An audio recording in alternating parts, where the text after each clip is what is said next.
Kendrick Lamar is diabolical, bro. Apparently, the beats per minute for Not Like Us is 101, which is the perfect tempo for hands-only CPR, bro. This is crazy. If somebody want to do CPR, all they got to think about is the rhythm to Not Like Us, which makes it even crazier because Kendrick Lamar within the first few bars says, "Man down, call the ambulance, tell him breathe, bro." The song is basically imitating the fact that this dude is gasping for air, gasping for his life. He's dying. You gotta be careful with people like, you can't be messing with people like this, bro. This is like too calculated. Like he's sitting in a dark room in a cave coming up with this shit, bro. How do you even think of shit like that? And I don't know, if I'm Drake, like, you gotta catch the hint and just leave it alone. Do not get on your next album talking about Kendrick. Leave it alone, dude, because this dude is too calculated, and I know he got some more shit clicked up. You know he got some more shit ready to go, bro. Just like Kanye said, if you rap against Kendrick, you're going to lose. You need to recognize that and leave it alone. Kendrick Lamar is not winning his rap beef against Drake, and it's hilarious that y'all think that he is. This entire time, Drake has been fighting an uphill battle. A multitude of other artists just tried to verbally jump him, and the only other person that was on Drake's side backed out early. And I'm not saying that to disrespect J.Cole or his fans at all. All I'm saying is I would have way more respect for Kendrick in this rap beef had he done this by himself. Had he challenged the big three by himself and said that I'm the number one by himself, then it's way more respected. But when have we ever respected somebody for jumping? This should have been a friendly fade between two of the GOATs. Because everybody that was behind Kendrick on that track, we are not putting them in the top three when it comes to GOATed artists. And if you are, you know, black people. Now, a lot of the things that Kendrick has been saying is straight fire, but I'm gonna need facts to back it up. The only thing that I've seen that's been factually confirmed so far is that Drake is taking Ozempic. And then Kendrick revealing that Drake has another child is not cool. That is not a good angle, and it never has been. In my opinion, that angle is nothing but shock value. Because at the end of the day, all you're doing is revealing that he's got a kid. Big whoop. It wasn't that tough when Pusha T did it, and it's not tough now. But if y'all think that him starting this off as a 20v1 was really the thing that needed to happen instead of Kendrick addressing this directly by himself, then by all means. Kendrick, bro, for the love of God, let him get up, let him get up. If this beef has taught me anything, JCole might be the smartest dude in rap. That man fled the scene, got up out of there. Cole is somewhere posted up just like this right now, chilling. Say Drake, I hear you like I'm young. You better not ever go to Cell Block 1. Deadass, I paused the song right there. I didn't think he was gonna take it there, but he kept going. To any bitch that talk to him and they in love, just make sure you hide your little sister from him. I don't even know. This is bigger than rap at this point, dog. Why is he around? Certified lover boys, certified pedophiles. It's over, dog. This man Drake has gone after Kendrick's height, his money split with his label, domestic allegations, and then there's Kendrick, bro. You a pedophile. You a pedophile. Everybody was clowning J. Cole, talking about he was weak. That man took the path of least resistance. This song is gonna get played in clubs too, bro. That's the one thing Drake had. I can't even listen to Meet the Grams again. That shit sounds like straight witchcraft. We might need a ceasefire. I don't even know. He's already dead. Honestly, the funniest part about this whole beef to me, I think it was Meet the Grams. This man Kendrick said, I don't have a hateful bone in my body. Get the hell out of here with that, Kendrick. This was you one diss track ago. I hate the way that you walk. I hate the way that I really don't know where it can go from here. I don't know. I'm sick of niggas acting like Kendrick Lamar won the Drake beef. All this guy did was spread lies and tarnish and slander an innocent black man's name. Say his name. Aubrey Graham. Say it. And all lying aside, from a music standpoint, Drake out-rapped Kendrick. So Kendrick Lamar lied about Drake having a secret kid. Lied about Drake liking minor. Got out-rapped and somehow he won the beef? Now Kendrick Lamar, I'm talking to you one-on-one. I already never liked you because you made trash music. Not only do you have trash music, you have the audacity to be a liar and a horrible rapper. You are just making it way too easy to hate on you. You're dividing the community. I guess you've had everybody fooled because of this beef, because everybody hates Drake so they're hyping you up. But look, you reminded us of your true nature during your Super Bowl performance. Well, he said 40 acres and a mule. This is bigger than the music. Clearly, it's not bigger than the music because you got on the Super Bowl that is being televised live to hundreds of millions of people. And you performed your song dissing another black man, spreading lies about him. This our community activist, though. Kendrick Lamar is definitely not splitting up the black community right now. This shit is really crazy to me, bro. I will never respect this guy ever in my life.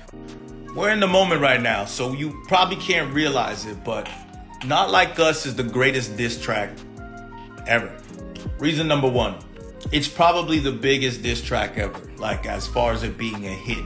Like none of them as big as this. Reason number two, cultural phenomenon. The song unified an entire coast.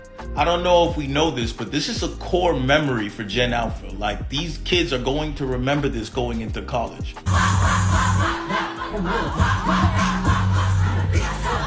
I really want to know what they're going to think about them singing a song about a pedophile. Reason number 3, the Ken and Friends concert. There was a diss concert in an arena where the entire city of LA came out. One of the most historic moments in hip hop and in culture, where this photo is going to be remembered for a long time. And my last reasoning, if you break down the contents of the song, like we get the salacious stuff, we got the commentary, the character breakdown, and it's a hit. Like, this song has become a representation of people who love hip hop. And we know that there's Drake fans that just cannot accept that Drake lost this battle. I understand that's just how fandom works right now. You get the Drake hive, the beehive, and these parasocial relationships between fans and the artist. You could be a fan of Drake. Like, I know he's gonna still go on and have a great career, but the boy lost bad. At this point, it's everybody v. Drake. And he don't have no allies. Because why would the American Heart Association say that Not Like Us is the right tempo for hands-on CPR? Wait. Kendrick Lamar, Not Like Us, has 100 beats per minute. The right tempo for hands-only CPR.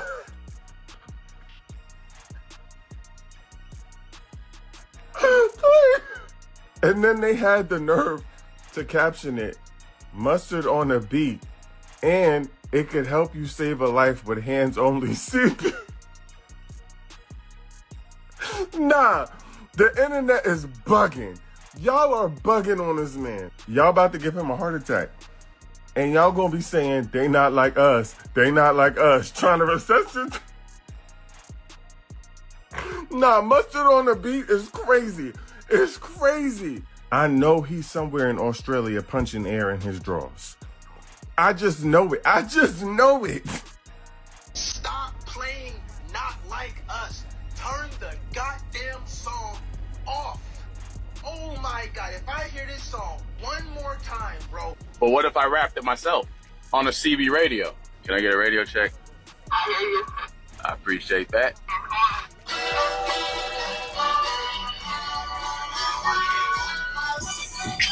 Mustard on a beat, ho, deep, bro. Any rap nigga, he a freak, bro. Man, damn, call it ambulance, tell him breathe, bro. Nail a nigga to the cross, he walk around like Cheezo. What's up with these jabroni ass niggas trying to see Compton? The industry can hate me, fuck them all in their mama. How many options you really got? I mean, there's too many options. I'm finna pass on his body, I'm John Stockton. Beat your ass out the Bible of God watching. Sometimes you gotta pop out and show niggas. Certified boogie, man, I'm the one that up the score with him. Walk him down whole time, know we got some horn here. Pull on here, extra shit, bully that throw on here. Say Drake, I hate you like them, You better never go to cell block 1. Any chick talking to him, they in love? Just make sure you hide your little sister from them. I heard Chubb's the only one that get your hand-me-down. And party at the party playing with it, no now. If I gotta wear KY, he around certified, lover boy certified. Wop, wop, wop, wop, wop. Wop, wop, wop, wop, wop. Why you trolling like ain't you tired? Trying to strike a chord and it's probably a minor.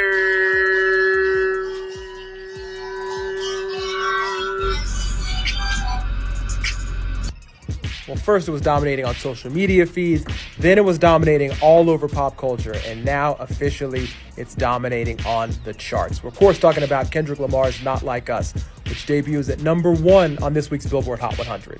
The song does just under 71 million streams, which is the biggest we've seen for any hip-hop song in at least the past 3 years. Now, of course, Not Like Us had everybody grooving, so no surprise that it's number 1 there, but it's not the only song from the beat that's really showing up on the charts. Kendrick's Euphoria, which actually debuted at number 11 last week, jumps all the way to number 3 this week.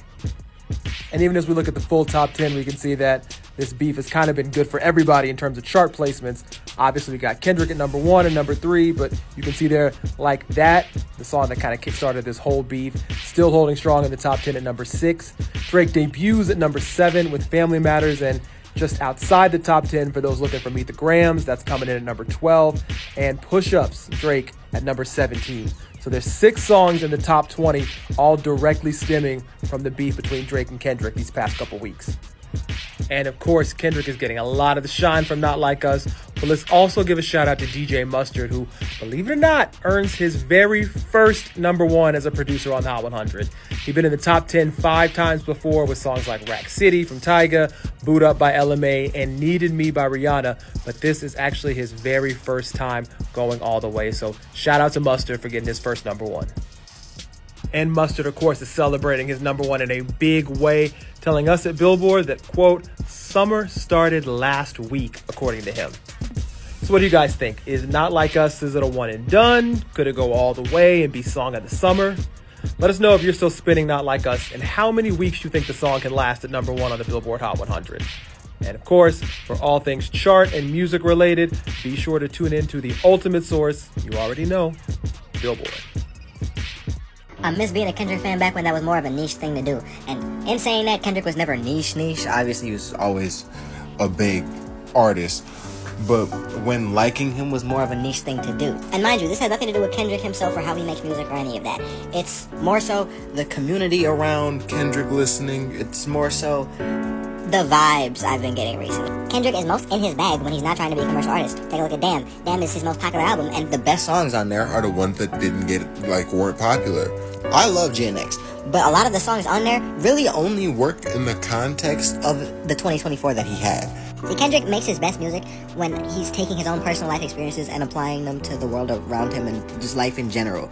And I feel like with GNX, he didn't have that much to say. It really feels like his consciousness and his thoughts from the previous few months as compared to something like, I don't want to say T-Pad, let's say Good Kid, Mad City, which was way more thought out, which was a lot grander in scope, a lot more ambitious, or even something like Damn, which wasn't as ambitious, but also had, its own narrative through line and had way more thought put into it.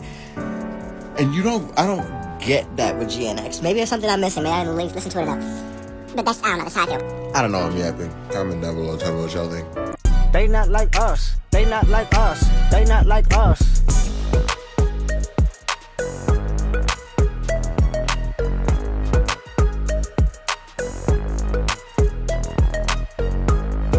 The American Heart Association is correct. It takes 100 beats per minute to do CPR the correct way. And since Not Like Us is probably the biggest song ever, everybody's listening to it. And now we got an understanding how to do CPR. Before, I didn't know until they said this right here.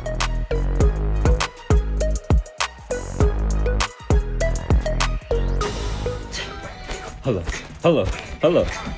I got you. Hello. I feel like we gotta give it to Kendrick for not dragging this beef out, standing on business, and really wrapping up a narrative within the course of a weekend that still sparked a massive pop cultural moment. The implications of Not Like Us is insane. Moving from Euphoria to 616 in LA, then Meet the Grams, and then the crown jewel that is Not Like Us, which felt like a victory lap. We all got to celebrate this weekend. But I think Kendrick proved himself to be the more natural and in-tune storyteller, and that's really what won this beef. Beef between Drake and Kendrick was framed as a petty back and forth by a lot of people, but I feel like when you have industry titans going head to head in the way that they have, kind of just becomes a larger cultural conversation. You get people from two pretty distinct camps going head to head about what is necessary in the culture. In X Miranda's video, which I will link below, she talks about Drake and Kendrick standing as two distinct archetypes in the industry, how that fuels a lot of the engagement from their fans and what the discussion entails. With Drake being a largely commodifying force and Kendrick kind of being more of a traditionalist radical force. And I fully agree with all of that because I felt that in almost every conversation that I came across. But I think with a track like Not Like Us, it proved that people can compromise and deliver hits that kind of serve both parts of the culture. Because I think there is this progression that kind of it deals with the evils of capitalism and commodifying hip hop. But you can do that and still feed your own community, and that is literally what Kendrick did, and it has the impact to prove it. Kendrick is talking about some pretty real shit on Not Like Us, but you can dance to it, and that's important.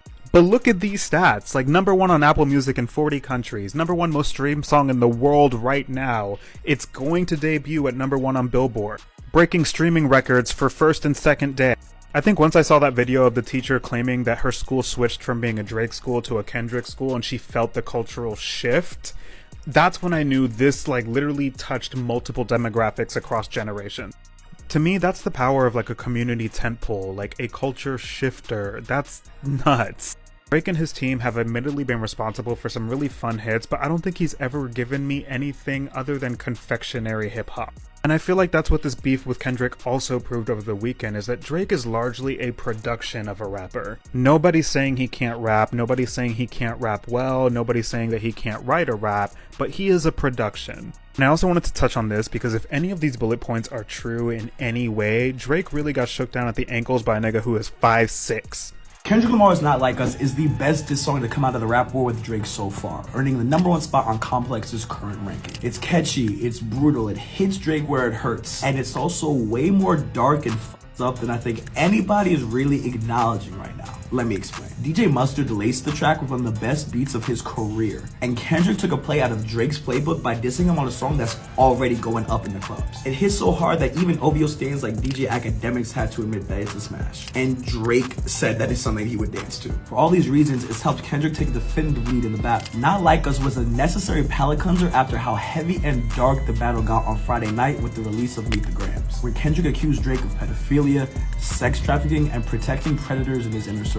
But the crazy thing is, both tracks say essentially the same thing. The catchy West Coast bounce and unshakable beat is making Not Like Us a hit, so much so that we're not really paying attention to the dark ass lyrics. Kendrick is rapping about how Drake likes some young and how his mansion needs to be registered on Neighborhood Watch. I mean, the most memorable bar is about how Drake likes minors. Look, I love the song too, but my cognitive dissonance can only go so far before I remember that I'm bopping to a song with such serious and heavy allegations of sex offenses. Over the weekend, videos started popping up of people in the club screaming certified lover boy, certified pedophile. What started as a battle of ideologies and cultural currency, conscious rapper versus commercial rapper, short rapper versus Canadian rapper, has now devolved into a battle of who can accuse the other of being a worse human being. Drake's Family Matters also accuses Kendrick of some very serious offenses, including domestic violence against his wife. Everything is spiraling out of control, so much so that Drake made a song, The Heart Part 6, that includes lyrics like, if I was fucking young girls, I promise I'd have been arrested. I'm way too famous for this shit you suggested. How did we get here? The line's already been crossed and we're here,